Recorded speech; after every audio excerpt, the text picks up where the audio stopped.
You're now listening to the sound of sanity. This sound will continue for the duration of the program.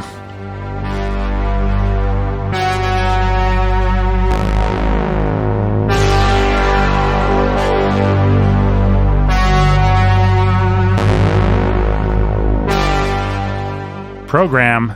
Maybe I should have said pogam, because we're going to talk about communism again. Sound of sanity. Maybe I should have said sound of socialism, just like I did in that Understanding Marxism Part 2, I think it was. Pogrom? Pogrom? Isn't that a thing? Like a pogrom. Pogrom? Pogrom? It has a weird pronunciation. Does it have a weird... I thought it did. I've only ever read it. I've never heard it pronounced in my life. Yeah. But I thought I heard... Pogrom. Pogrom. I heard it wrong. Program. Maybe I should have said... Pogrom. Pogrom. Pogrom. Program. Maybe I should have said... Pogrom. Anyway, folks, we're talking about Marxism again. Our new favorite subject. Budding Marxists. All of us. All of us. Anyway, my name is Nathan. Your humble and obedient host. That's Ben. I'm Ben. Hi, Ben. Hi, Nathan. How are you? All right. How are you? I'm good. Why don't you Good. introduce the other guy? This is Jake. Jake Menzel. Pastor who's a master of sanity. Hey, guys. We're talking about an article from Vice.com. Yeah, so I ran across this article the other day, and here's the title of the article. Anti-capitalist teens are sharing shoplifting tips on TikTok. The line underneath that, Gen Z are sharing their stealing tips to punish chain stores and problematic businesses. So this article basically details how there are tens and hundreds of thousands of kids on TikTok that are just sharing shoplifting tips. But it's all part of their anti-capitalist narrative. So here's a quote from the article. 16-year-old Destiny, who's behind the 25,000 followers strong, and then gives her handle, first heard of capitalism around the age of 13 and remembers thinking about how unfair it is that big corporations control trade instead of local businesses. Back then, the teenager didn't recognize this as Socialism 101, but now knows that she dislikes capitalism and believes she can do something about it, even if shoplifting is illegal. The borrowing community is mainly US-based. Lucy and Destiny are both Americans with teens from wealthier countries like the UK and Australia. They exclusively steal from large chain stores, an act they encourage with the community catchphrase, "If it's a chain, it's free reign." Quote, "We have so many companies that don't care about their customers, only making money," says Destiny. "If we can punish the corporation, we feel we have done our best." Oh, man. Walmart's probably trembling in their shoes right now. Probably so. Okay, I'll just say this. I did my share of shoplifting as a kid, but I never had a moral justification for it. Hey, Jake, you just wanted to, steal stuff? We thought it was cool to be bad, and so we stole stuff. But you could have been sticking it to big corporations. No, we just did it because it was bad, and being bad gave us a buzz. Well, that sounds like a sin. Yeah. Well, I mean, I guess that's part of the thing of it. What struck me about this whole article is, okay, this is just the kind of thing that kids do. Mm-hmm. Kids like to steal. Kids like to be bad. Kids like to goad each other into doing bad things. Augustine talks about this thing in his Confessions. He and his buddies, they goaded each other into stealing a whole bunch of pears. There's nothing good or especially great about the pears. In fact, he had better pears growing in his own yard. They stole more than they could possibly eat, and he gets down to the psyche of it. Why? For the pure joy of doing something bad. Doesn't he say something like the pear actually tasted sweet with the sweetness of the stealing? Yeah, something like that. That's what gave it its flavor? Yeah. So we did things like that as kids. But here you have this generation of kids, or this group of kids that this article is about, who are doing the same thing, and they think they have some kind of ideological basis for it. They're expressing moral outrage. Their moral outrage. Yeah, they're working to undermine the man. So we never thought that was a good thing. We never thought it was a righteous thing. Mm-hmm. Insofar as we were actively working to harden our consciences, to steal ourselves, steal our minds and our hearts so that we could do stuff like that, we knew that we were hardening our consciences. Mm-hmm. We weren't trying to synthesize our sinful, selfish desires with some kind of higher morality that justified them. Right. And so you take that little reality and you put it together with the fact that it's all a part of understanding this is about socialism versus capitalism, and we start, in the case of the quote I read, she first heard the term capitalism at age 13. Mm-hmm. thought it was bad, the budding young, woke warrior here, taking up arms. But here's the thing that's really going on. So Vice is running this article. And Vice, of course, is like, well, it's problematic that it's illegal and, nuances things, but also is basically just sort of more or less celebrating the idea that... let's just talk about Vice for 2 seconds. Their name is Vice. Right. I mean, they exist to do a little tap dance in that gray area and celebrate those things. I mean, they actually do celebrate those things. Yeah, so I just thought it was worth noting and knowing and being aware of all the ways we talk about, and Christians now have caught on to the idea, hey, the public school system is catechizing your children in social Marxism. Right. It's kind of a socially Marxist system in and of itself. Okay, there's that. We know that our media has been catechizing our children in American social Marxist groupthink. Whether it's the Disney stuff or the Star Wars stuff or whatever the stuff, it's catechizing and training their minds. We know that things like pornography and all the sexual debauchery that children are taught in the school system, in the shows, and through porn is meant to corrupt and degrade them morally and weaken their wills. They become complicit in the whole machine. And it keeps us weak and it keeps us under the thumb. This is just a different level of sophistication.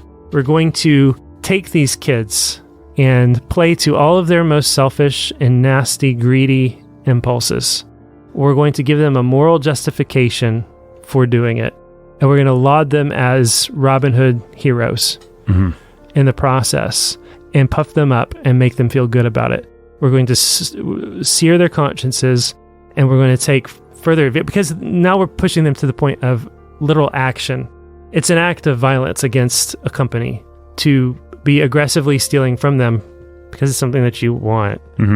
But also, it's going to hurt them. You're going to hurt them where it counts. And that just pushes these kids down the line.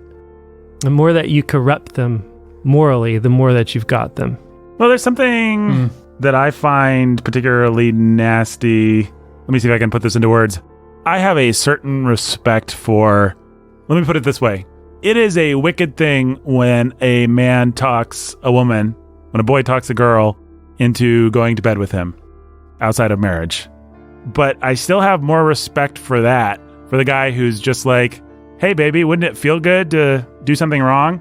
I still have more respect for that than for the free love hippie who's like, hey, baby, we can stick it to the man by having sex with me. Join the revolution by having sex with me. Yep. Join the revolution by stealing stuff. It's a particularly decadent society that doesn't allow vice to at least be vice. Right. No pun intended. Vice has to be a virtue. It's virtuous to be. We see the exposés of the 1950s, and it's like those guys were all, those young high school boys were all sleeping around. It's the theme of Back to the Future. Our parents were just peeping toms, just like we are. They were all the same. They were just hypocritical about it. Well, yeah, they were hypocritical about it, as we've often said on this podcast. Hypocrisy is the tribute that vice pays to virtue. You have hypocrisy only where virtue is established. Can you have hypocrisy? Right. And if you remove virtue, sure, you can remove hypocrisy, but you've removed virtue. Right. And vice is the only virtue that's left. And this is what we have here. This girl in the article is not given the dignity of being allowed to make the choice to defy God and steal, which is a choice that she should have. It's something that should be in her framework. She should understand, I'd rather be bad. I'd rather burn in hell, and I'd rather steal. She should have that choice. There's a certain dignity to that. It's not good. It's wicked. It's perverse. It's a symptom of a fallen world. Blah, At least blah, blah. she understands her actions in context of a moral universe created by a holy God, as opposed to understanding her actions in a perverse misrepresentation of the universe shaped by social engineers that are trying to organize their utopian society. What a gross, horrible thing. We're only going to see more of that. People are not going to be given the dignity of being... It's already true that people aren't given the dignity of being allowed to make bad choices. Or to just be sinners. Or to just Everything be sinners. has to be a virtue. Are you sexually debauched? Are you homosexual? We just have to celebrate it. We have to turn it into a virtue. Do you want to pretend to be a little girl? Okay, well, we better give you hormones. And do you have an inclination to steal? Here's how to do it in a way that is pleasing to the gods of our society. Stick it to the man. Stick it to the corporations. And you have our approval. Go for it. Yeah, you may get slapped on the wrist. There's still some consequences and stuff like that if you get caught. But, be smart about it. Right. Watch our 10-step videos for hot tips on how to get away with it. Then you get the rush of feeling like you're doing something bad while also feeling like you're doing something good. What you'll see, what we already see, and what we're going to continue to see is continued explosions of what will be called a mental health crisis and suicides among these children and young adults, because at the end of the day, they still have some form of conscience in them, no matter how hard we try to program it out of them. They just won't have language to understand it or a clue of what to do about it. And so they'll just despair because there won't be that, this has to do with right and wrong and God. It's supposed to feel good, but it feels bad. And the more I do this thing that's supposed to feel good, the worse I feel about it. And that feels wrong. So maybe I'm wrong. And who do I blame for that? Well, I could blame my parents, or I could blame the system, or I could screw it all. Let's be done. Yeah. But it's why I always get so sad when I watch really old James Bond movies, like Sean Connery just died, like the original Sean Connery movies, or other kind of swinging 60s movies. That whole free love thing, where they're presenting a society where women are just supposed to be docile playthings and feel good about it. I can never get it out of my head how bad that really must have felt for the women. And it gives me a lot of sympathy for modern fourth, fifth, whatever wave we're on of feminism, because how do you not become a hard-nosed jerk when that's what you're being asked to swallow? Is not, hey, baby, I understand that you're a moral agent, and I would like you to violate that morality now because it would feel good and it's what I really want. But even in the way that I'm framing the question, we both know that I'm asking you to do that. That's one thing. But when we get into the situation like Jake was just describing, where we're all doing something terribly wrong, but we all have to pretend like it's part of something that's liberating and something that's right and something that's part of a greater movement towards freedom and happiness, that's depressing and horrible, and it makes people psychologically break. Yep. Like, how do you put those things together in your head? It's a disgusting place to be, and it will have devastating consequences for Destiny. That's the girl's name in the article. It makes me think about what is our responsibility to the destinies of the world. These girls and boys leading secret lives, shoplifting or making porn videos of themselves, or whatever they're doing, whatever evil things they're doing, particularly enabled by social media technology that's impossible to stamp out from the top down. And by their catechization into a system that rewards them and affirms them for this behavior. That's right, that teaches them to call good evil and evil good, breaks their conscience and their soul in the process. What is our responsibility to them? What? I'm just being hyperbolic. I don't know that it's hyperbolic, but it's a devastating picture you paint. Okay. Okay, good. I'm fine with that. What is our responsibility to these bedraggled dogs that are still plugged into the Matrix? Because that's how I feel when I hear about Destiny. It's like, yeah, she's toast. Destiny might be toast, but... I'm sorry, that's just an awesome sentence taken out of context. Destiny might be toast. It's like the 12 Monkeys tagline, the future is history. All right. I was talking to an elder of our church in Bloomington not too long ago, and he introduced me to this guy named Bart. And Bart was into drugs from the time that he was like 10 or 12. Got arrested for the first time when he was 14. Big time football player. He's like 6'5". He's broad, he's big, he's strong. He served 2 years of his 10-year prison sentence for dealing drugs. And in that 2-year prison sentence, he came to faith and came to know the Lord. He's been clean for about 8 or 10 years, I think, now. So I got together with this guy, and for the past like 5 or 6 months, he's been on staff with Fellowship of Christian Athletes. Now, we all know and are committed to the work of the local church as opposed to parachurch organizations. But here's a guy, pretty young believer, just has a heart for kids from tough environments and tough situations. And he's this big bear of a man. I don't know what he was like 10 years ago or 15 years ago, but he's like gentle giant now. And so he invites me to come to his very first FCA meeting that he's holding for students at Wrights High School down in Evansville. And they're not allowed to meet even on the campus of the school because of COVID restrictions or something like that. So they're meeting in a church not far from campus. And it's a pretty rundown area. About 15 kids show up from all across the board and from pretty tough backgrounds. And for an hour and a half, 2 hours, he loves them and talks to them. And one kid just got expelled, and he's talking to him about not being a knucklehead, and that's his word of choice. And then he sits down and they sing some songs, and he opens up Matthew 7 and talks about the scariest words that he's ever read in the Bible, which is people try to do all kinds of good things in the name of God, even perform miracles, and they still go to hell if they don't know Jesus. Talks about what Jesus has done in his life, and it's sweet. He's just a father to them in his own wonderful, sweet, broken sort of way. And I think at the end of the day, the answer for all of this counterfeit morality, counterfeit virtue, counterfeit gospel is just living and being the real thing for people.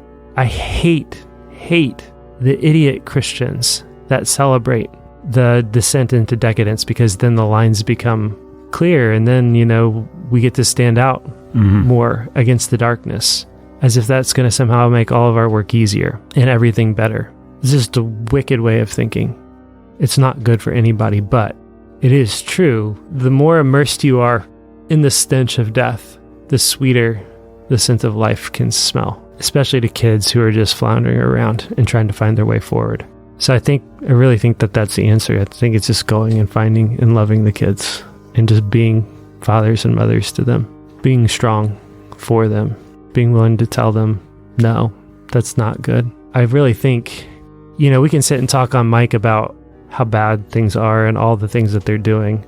And we can talk about protecting our kids and feel really good about ourselves because we started classical Christian schools and we don't let our kids have cell phones and be on social media, and we have really good routers and DNS and protections for our kids at home, and we talk to them about the movies they watch. We've catechized them with catechisms. But at the end of the day, we also, for the destinies of this world, what we do is we go find them and love them and find ways to find them. I loved being at that FCA meeting. And he's just figuring out how to teach the Bible, or seem to be, or maybe he's just super humble, but he did a great job. But he's like, man, I'd like you to come back and talk to me, and I want to be back. I want to meet these kids and love them with you. I want to be able to be at other things like this at different schools and not look down on it because it's a parachurch thing, but look at a man who's been changed by God, just trying to find kids and love them and talk to them about Jesus. And we can build with that. We can work with that. Maybe there's some of our listeners out there that are thinking, okay, Jake, that sounds kind of trite. Whatever. We're just come on. And what I would say to them is, it's always about love. And Destiny is in love with death. And one of the reasons she might be in love with death is because she hasn't met life. And so Jake's saying, let's be the aroma of life. Let's just do our Christian thing. Let's just love people. Let's just call them to repentance. Let's just do the thing. Let's just do the basic, boring thing. At the end of the day, you counter a love with a love. You show people this is what actual love feels like. This is actually what you should be in love with, who you should be in love with. So now the death that you are in love with can diminish and can die. That's right. Thanks for listening, everybody. Go to patreon.com/Sound of Sanity to support this show. Until next time. Stay sane.